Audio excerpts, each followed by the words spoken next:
Hey family, welcome, welcome. Mr. Frederick. Come on in, guys. Quick message for the day. Actually, no, I'll give a longer message. Let's see, where will we start, guys? I'm going to give a quick Bible verse for everyone for us to follow. Good word of the Lord, and that's Proverbs 14:11. And that is, the house of the wicked will be destroyed, but the tent of the upright will flourish. Amen. All right, guys. Let's also do a quote of the day, too. Let's see here. And this is by one of my favorite boxers, actually my second favorite boxer after the great Muhammad Ali, Evander Holyfield. And this quote is, "If I cannot quit, my chances of winning are great." All right, all right. Amen to that. I always love Evander. I mean, people don't give him the credit because he never had a very outgoing, well, let me not say that. He doesn't have a loud personality. His personality, he's a man of God, but his personality's always been kind of solemn but don't let that fool you. Obviously, one of the greatest champions ever. He just didn't have all of the catchphrases and maybe the charisma of a Mike Tyson or Muhammad Ali, but Evander Holyfield, the real deal, make no mistake. That heart of that warrior, I don't really, that heart I put right up there with Muhammad. I think that's why I like both of them. The first reason why I like both of them was the heart. That's the type of person I am. I look at the heart in people. I mean, at the end of the day, I look at the heart. Of course, I'm human and external. We get caught up, and we can get caught up in that personality and all that stuff. However, that heart, that's always going to be, for me, the thing that stands out and lasts to the end, whoever you are. So, okay, guys. Like I said, I did want to give a message today. Lord put it on me. Give one. And today we are going to talk about negativity. Negativity and how to deal with it. Okay? So what I always say is you need balance in the universe. And of course, if you are a type of person who you generally wish the best for everyone, you generally try to do the right thing. Of course, none of us are perfect. We're going to make mistakes. We're going to do wrong. However, you're not willfully sinning. You're not out here. And even if you are on that path currently, you are on the road to stop willfully sinning. If you are that type of person, you're going to come up against a lot of opposition, a lot of negativity. Actually, much more negativity than if you just did whatever you wanted to do. Because there's more people in the world like that than it is people trying to do the right thing. We all know who rules the world. So when you are on the right path, you're on a righteous lane, you're driving in the righteous lane trying to do the right thing, you're going to run up against a lot of negativity, a lot of things. And if you look at the physical, if you just view everything on what you see in the world, it will confuse you. It will outright confuse you. And you'll be like, wait a minute. When I was doing this, everybody loved me. When I was doing bad, when I was drinking out of my mind, when I was womanized, when I was just breaking every rule in the book, seemed like I was way more popular. It will confuse you if you look through the lenses of the world. But if you look through your spiritual lenses, you'll see that how man operates, and you'll see that on a spiritual, if everything's spiritual, that is why you get so much negativity when you're walking in the right lane, when you're doing the right thing. That's exactly why you get more negativity. It's because the world rewards that. Man loves that, you see.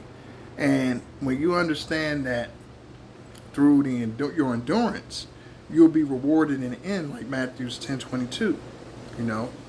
Man may be hated by every man, but you'll be rewarded in the end. So don't worry. I mean, it's not an easy task, and it's not like you're perfect. It's not like you're not going to mess up and whatever. And not do right all the time, but you're not out here willfully trying to move that way, okay? So when you encounter people like that, one thing you want to do is you want to have your discernment. You want to be able to detect who's who. Because if you can't see, or if you just look at everything as, oh, this is my childhood friend, or this is my family, this is my whatever, and I can't do this, and I need to be around them, you're going to be lost, because the devil uses those people against you. The devil uses the ones closest to you. I mean, it says, my enemies will be in my own house. So you have to understand that when you're walking that path, only because you're walking that path don't mean everyone else is. And it doesn't matter how close you are to them. That actually makes you more susceptible to get attacked by them. Because he's not going to use a stranger. He's going to use someone you love and care about. But being aware of that, you have to know when to distance yourself from those people. You have to know when to say, hey, I love you, but I'm going to have to love you from over here, because what you got in you, I don't want any parts of.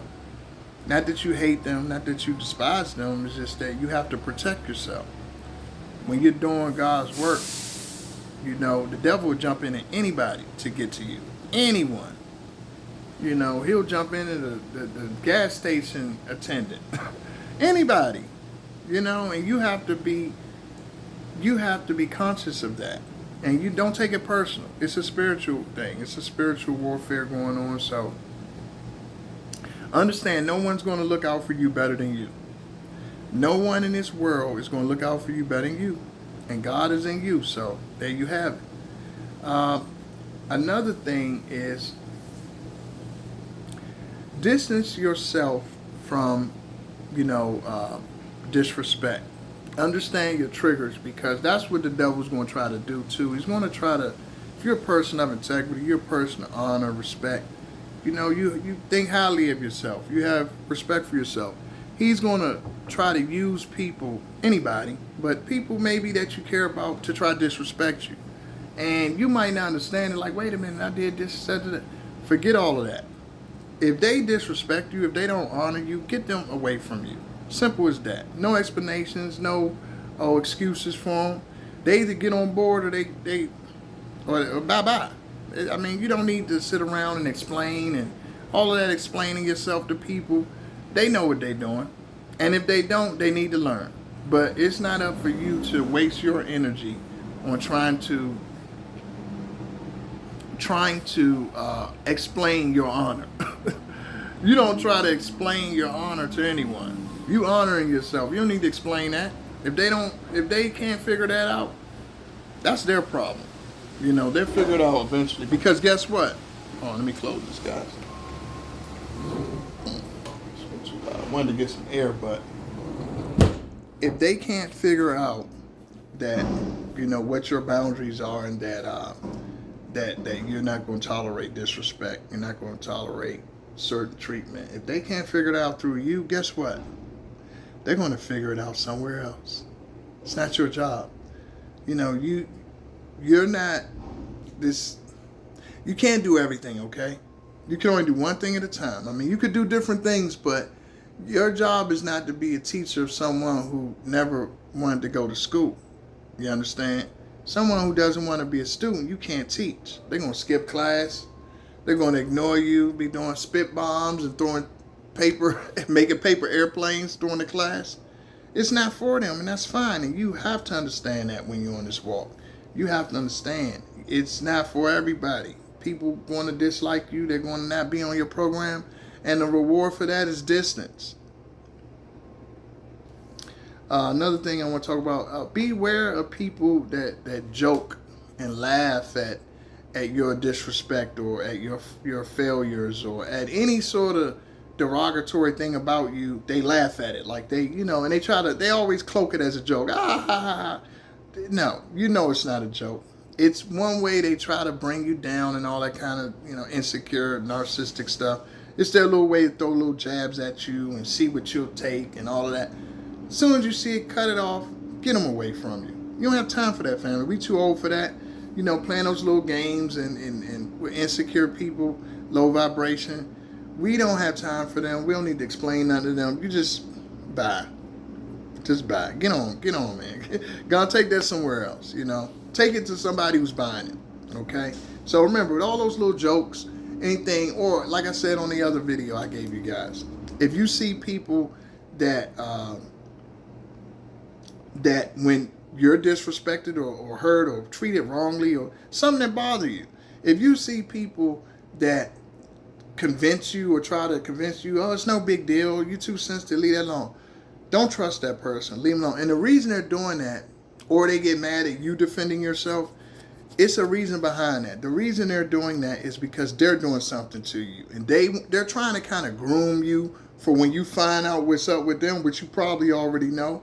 They're trying to groom you so your reaction won't be so harsh towards them. See, they know they're doing dirt to you, right? So what they're trying to do, when they see you respond to other people, they see it's a pattern, like, you don't take this. And so they like, damn, wait till he find out what I'm doing. He already know what you're doing. You know, you don't know what he know. But that's their mentality, is to try to kind of prepare you to not be so, man, please. Trust me, that person's doing something to you behind your back, and they think they slick by trying to groom you to take up for yourself. It's the thing about a lot of people I notice that are on that low vibration, that negativity, that hater type person, they're really not that smart. See, the more intelligent you are, the less that you're a hater, because what you'll understand is that whatever someone else has about them, instead of using that energy to hate on them, use that energy to build and use them as an inspiration to make you greater. Hey, he could do it, she could do it, I'll work on me and I could do it. Don't think like, oh, let me stop this person. Let me try to, no, because what God got planned, you cannot stop. You're just going to watch. Don't believe me, just watch. You're just going to watch. You're going to be an observer. That's all. You're going to be a witness, but you're not going to be any impediment. You're going to be a witness. Okay, so remember that. This is really, this is for my men. Watch out for, with women. Don't let your guard down with men out there, because a lot of men, I see this in the news lately, but women are very dangerous, especially if she's not following the Lord. And the reason being because a lot of men let their guard down towards women, and you can't do that, okay? If you're a man of God, first of all, you need to vet her. Women need to do it with men, but men have a big problem going on, I see, as of lately, is trusting the wrong women. Understand that a righteous woman is not going to do certain things. A righteous woman is not going to be involved in certain practices. Even though you want the sex from her, she's not doing it because she's following the Lord. And if you see a woman not walking that path, trust me, expect anything from her, because you know them by their fruits. If they're walking a non-religious path, if they're walking a carnal path, how are you going to expect certain fruits from someone with that type of spirit? You get the results of your walk. So if you're walking in darkness, that woman is going to give you darkness. So don't expect anything less. All right? Not saying, don't trust all women and hate women. That's not what this is about. It's about beware. And a lot of men just have not had great examples. Okay, so also, guys and ladies, don't fall for, this could be men and women, don't fall for like flattery. When people try to flatter you, oh, you're so great, oh, this and that. The love bombing, buying gifts and doing all this stuff. Ask yourself this one thing. Did I do this for them? And if the answer is no, it's more likely a love bomb, it's a setup, it's something to it. That person's up to something, trying to distract you and not get you to pay attention to what they're up to. So watch out for people that do that over flattery and all that. You don't need all that. You know when it's honest, because first of all, it's not going to be so over the top, and it's going to be consistent. It's not going to be so often, but it's going to be a consistent message of how they view you. But it's going to be appropriate. It's not just going to be just walking down the street, oh, you're so great, all in this one little time period and time frame. And then they're doing a whole, we call it future faking. Oh, we're going to go to Greece and I want to do this and that. People who do all of that, they're up to something. That's why they overselling it. Even in sales. See, me being in sales, it taught me a lot. But even before that, I always had great intuition. But I've never been wrong. I'm telling you. When I seen somebody like that, I just sit back and be like, I go along with it because it feels great. Now, when you're in a more vulnerable state emotionally, you're going to be more vulnerable to this gaslighting and this future faking and all this stuff that they do. Okay, this is people, agents of negativity, the devil, you know. So you're going to be more vulnerable. So that's why you got to build yourself up, because hardship is inevitable. God doesn't promise you that when you walk with him, you're never going to have problems. What he promises you that is you'll find peace with him. Okay, so he'll get you through that. Not that he will protect you from ever having any sort of negative. That's crazy. No. Okay, so just know that. Beware of those type of people. Use the negativity to transmute negativity, family. When you see these, people try to get in, find all your information, they only want your information to use it against you later on. Because anyone who wants to find so much about you, why? Why do you need to know that? It needs to happen organically. Not like this, like I'm on 60 Minutes or something, getting interviewed. It needs to be organic. Not like I'm on CNN. No. If it's not relevant, why do I need to tell you this? Anybody coming up to you after the first 2 questions, you need to ask them a question. Hey, what's your name? Hey, where you from? Hey, what's your name? I told my kids that. 2 questions, you better ask them a question. Why do you need to know so much about me? Matter of fact, I don't even want to know you. This is the real. You have to be real with yourself. Be real with people. Matter of fact, I don't even want to know you. I don't want to know you. Get out of my face. Why are you asking me these questions? Okay, very important. That's why I wear my glasses, guys. Looking at this phone, my eyes starts to bother my eyes after a while. Try to get this thing down. Oh, got no, wrong glasses. But yeah, always be cautious of that. Be cautious, family, of people who want to ask you a bunch of questions, Q&A, for no reason. Everything has a reason, okay?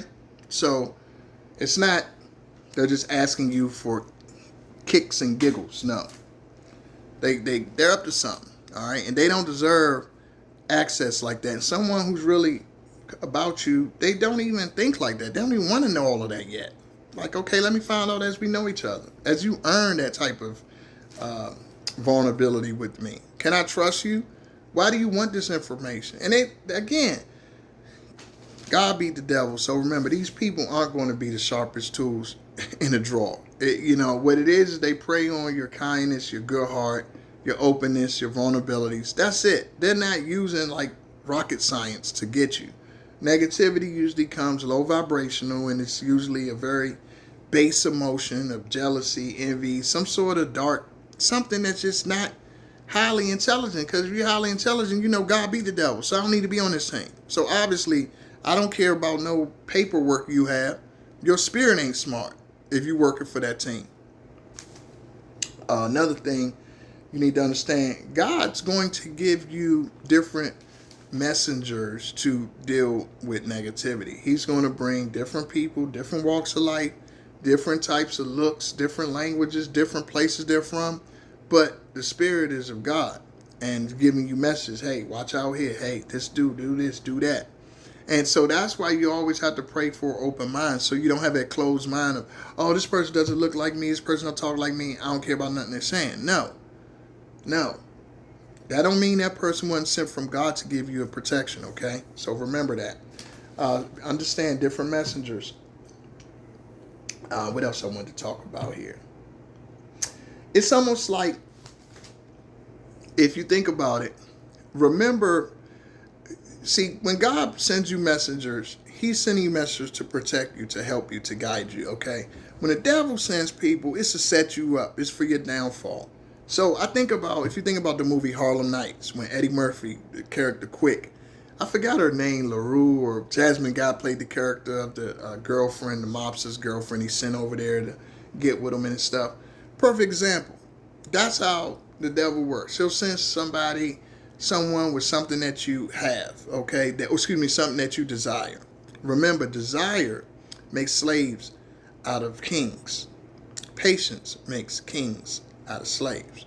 So watch out for that trap. Watch out for whatever you think you want. It don't have to be a woman. It could be drugs. It could be money. It could be whatever you desire at that time of the world. And the devil will use that. So watch out for that. Big trap. But if you got your spiritual glasses on, you'll see it. And you'll go with it. You'll go with the message you get to protect you. All right, guys. So that's all I'm going to get on that one. I did a longer one today, but that's cool. We hadn't done one in a while. Let's see. We got to talk about a musical guest today. Musical, not guest, but I feel like they're here in spirit. When I talk about them, I feel like the spirit's here too. You know, so yeah, we're going to say dedication, guest, person I'm going to honor today. And I want to go with Al Green. Al Green, yes, folks. Let's stay together. My voice is not voicing today. Al Green. Just want to get some statistics on Mr. Green. Let's see. Okay. Al Green, 79 years old. Born April 13th. Just had a birthday not too long ago. 1946. Amen. I love his Christian songs too. I love his gospel songs. But Al Green, one of the classics, one of my favorites. I was listening to him today. I said, let me see, who am I going to dedicate to that? We got to give him some credit because he could have stayed on that path, but he changed his path and created more music. He did what was in his spirit, what was in his heart. Gotta love Mr. Al Green. Gotta love that. He had so many hits. Let's Stay Together, Let's Get Married, Simply Beautiful. I mean, we can go on and on all of his hits. Love and Happiness, so many. But I just want to give a dedication to him. I mean, truly a king, a legend, a soul legend. I mean, it doesn't get any funkier than Al Green, collard greens. You know, turkey necks. Oh my goodness. I mean, turkey necks and turkey wings. It's just, some people, they define a certain aspect or subculture. They define it. Like, it's just something about everything, their voice, their swag, their style. It's something about them defines either a time or a culture. But I would say he is beyond time, because you can have a little kid listen to Al Green song and just fall in love with it. So I believe he is a soul singer to the hilt. You know, it's in his soul, and you can feel him. You can feel him in all his songs, whether it was secular or Christian. So let's give a hand to Mr. Al Green, and appreciate his music.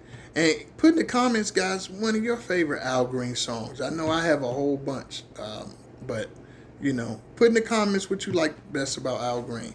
All right, guys, take care. Till next time. Remember, love what you do and do what you love. Take care.